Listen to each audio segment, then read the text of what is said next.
Hello everyone, this is Maureen and welcome to My Crochet Story.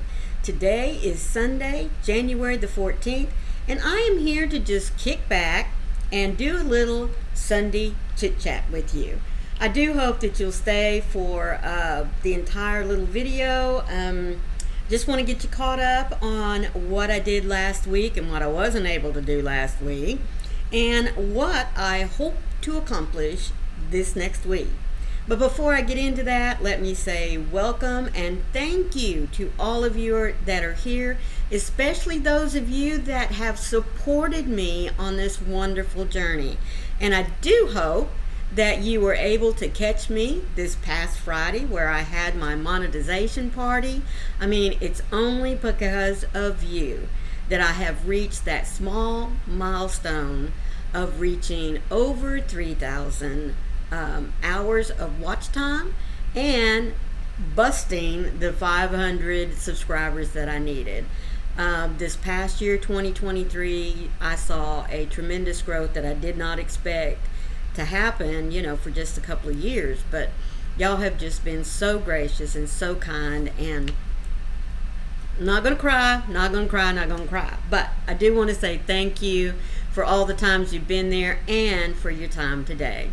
If this is your first time here, welcome into you as well. I do hope that you'll stay for this little chit chat because it'll kind of let you know what my channel is all about. And then maybe it'll drive you to want to go check out all my other content and hit that subscribe button down there in the corner. Then look for that little bell that I like to call those parentheses, the hugs on the side, because it'll notify you every time I upload some content. Well, guys, I don't know about you, but sometimes I feel like it's 2 steps forward and 3 or 4 steps back, and that's kind of why it was last week. Now, I didn't get all the weather that a lot of you not only received, but are probably still going through, all the ice and the snow and the freezing cold temperatures. But what we have gotten down here in Florida has been a lot of wind and rain and lightning and storms. So that kind of played a little bit of havoc with me being able to record, because my husband's kind of particular. Can't say that word. Anyway, he's a little funny about things, and every time there's a lightning flash, we shut down all electronics. Because, honestly, even if you bought a laptop or a tablet or anything, I mean, you know how expensive those are, and we don't need power surges blowing them up. So I had quite a few delays in that area because of storms coming through. And then, lo and behold, I get hit with some kind of technology issue. It seems like I had some storage issues.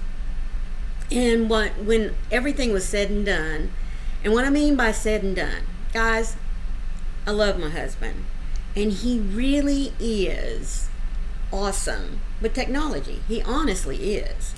But 1% of the time, something comes along and happens that just eats his goat. And I finally have to talk him into letting me call tech support that we bought our computer from. We keep a subscription, so if something goes wrong, we just call them, they can help us fix it. So anyway, finally made him break down and call them. And it seems that I have one program that I use for whenever I make videos and get ready to cut and splice and do whatever it is I need to do, was taking up an awful lot of storage on the hard drive on my laptop. Now, I have an external because I'm one of those that, you have copies of copies of copies. Yes, I learned the hard way when computers first came out and we were relying on them so much. I had one crash and no backup system. So anyway, ever since then, I've always had a backup. I do use the cloud, some, but not for everything. Anyway, long story short, they helped us to move the program over, and he told me what to look for to make sure that because over time, me using the program all the time is going to cause it to want to migrate back to the hard drive on my laptop, so I just have to keep a watch on that. So anyway, some videos that I did were lost. Yep, I got started on a hat tutorial. There she is. So I'm just going to put her aside for right now, you know, and I'll work on another one. But this was one I was really wanting to get done. Now, I will get it done, but I'm going to have to pull this all out, start over again so I can make a new video now that I know how to keep my program safe and working correctly. So that's one thing that didn't get uploaded. I had a couple of other little videos, one on some yarn that I received, and that will get pushed to this next week. Some books.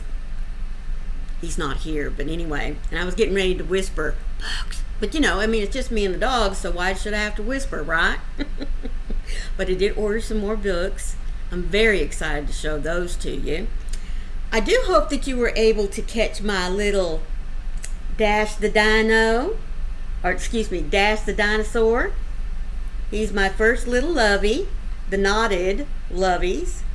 I hope you were able to catch that. Now, if you didn't, I'm just going to quickly review him for you. He is made out of 4-weight, and yes, I pretty much made scale, because if you remember, in the book, it shows you or gives you an approximation if you use a 4-weight, what the pattern should be, if you use a 5-weight, a 6-weight, and even a 7-weight. So I'm waiting on that yarn to come in so that I can do him again, which I am going to do, and then I can move on to the other loveys. But anyway, he is kind of cute. Well, he's not kind of. I mean, he is cute. This 4-weight with the, which hook did I use? I either used the F, no, I used the F hook on him.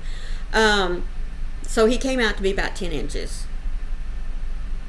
The only thing that I would say is that I do think it's great for a little kid. I mean, those that are rolling around on the floor to have.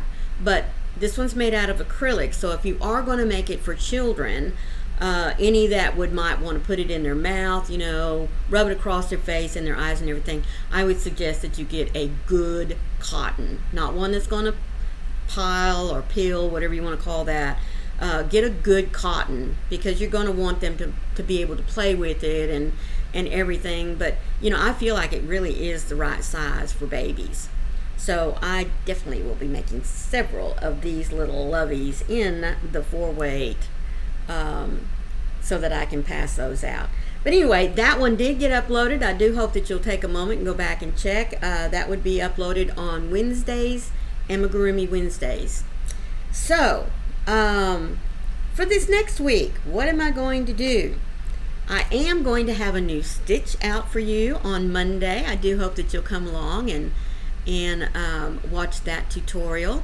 Now remember, I'm starting out with my stitches being of the floral type, because you know, we're getting ready. We really should be thinking about spring and summer items, and so what better stitches to use than our floral stitches, like the iris, the tulip, the penrose, the tea rose, the jasmine, the honeysuckle. There's a I just call it the bud stitch. Some people call it the baby bud. There's oh my word, there's just so many of them. I mean, I've already got them planned out, and it's going to take me well into April to show you all these beautiful little floret stitches that you can use to make, if nothing else, folks, they are all great for washcloths, tea towels, hand towels. I mean, they really, really are. They have just the right texture, and if made into cotton, I mean, you've got yourself a whole set of, you know, just one washcloth out of each floral stitch that you can do. Makes a beautiful, beautiful set. So that's what my goal is going into April as far as showing you stitches. And then, of course, I am your host for Crochet Combat for the month of January. And remember, if you watch that video, all I ask is that you make hats. You can make ear warmers. You can make hats that are crocheted. You can make them that are knitted, but not on the knitting machine. You can also sew up a hat. And I have someone that asked, Maureen, can I make a hat on the loom? I said, go for it. I mean, a loom, you're still having to do something with your hands. So there's no telling what we're going to see by the end of January. I do have a tutorial that was uploaded on January the 1st. So if you're interested in participating in our Crochet Combat and hats for January, then go over there and pick up that video and listen to the rules, because there are quite a few. I mean, they're not anything hard, but there are some rules, and you do need to comment saying yes, that you understand the rules in order to participate. But that's coming along, lots and lots of fun. So expect tomorrow, sometime during the day, a video on the hats that have been submitted and what everybody, guys, they really are pretty. I mean, the colors, the designs that some folks have done, many of these come right off of tutorials off of YouTube. Some are even ones that people just make up out of the top, make up off the top of their head. There you go. And it's just very inspirational. Now, if you're not really into hats, because like me from Texas, we don't wear an awful lot of hats out in West Texas because the weather doesn't really ever get cold enough, except for maybe 2-3 weeks max out of the year. But we still like our crochet knitted hats, so we will keep 1 or 2 around. But they're also a great idea to make up and to share with people in your community that maybe they're homeless. There's lots of shelters that will take those. That will take items like hats and scarves and mittens. If you have a hospital in your area, I am sure that they would love to have donated to them little beanie caps for newborns and even children that have to come in for one reason or another. They're just nice little gifts to give out, especially to our younger patients. Just make sure, though, that you make them out of cotton for whenever you're going into a hospital situation. And too, a lot of our shut-ins love wearing caps throughout the day because, and I can attest to this, as you get older, it just seems like temperatures seem to bother you a little bit more. You know what I mean? I'm sitting here thinking, I should have brought my little flannel shirt that I like to wear whenever it gets chilly because I'm sitting here with goosebumps. Yeah, just letting you know that. Anyway, but there's lots of areas throughout our community, across our state, in which items that we make that maybe we really don't need, but we want something to do, there's always a place that you can donate to. Let's see. Later on today, you can catch us over at, or you can catch me because it is at my house.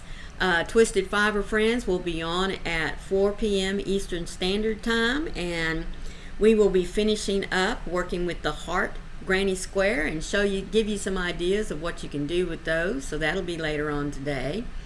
And then I'll be on with Froggy and Carrie throughout the week, participating in their lives, and so should have a lot of opportunities to not only catch me on some of the videos that I upload for you, but also pairing up with a couple of my good friends on their lives as well. So that's really about all that I have for you today. There are some other things that are coming down for the next week, but I'm not going to commit to them just yet because we are still in for a lot of bad weather the first part of this week. So, depending on what Mother Nature allows me to do, we'll just see how things go. But, again, thank you so much for spending your afternoon with me for just a little bit. I greatly appreciate it. And those of you that are new, remember what I said. Take just a moment and go look at all the content I have on my channel, and I hope it tickles you enough to subscribe and be sure to hit that notification bell so that it lets you know every time I pop in for a minute. Until the next time, please remember, be the light out there in the darkness for someone today, because you never know. Could be your light, your special light that was given to you to shine, to bring them out of the darkness. So until tomorrow, I love you guys. Bye.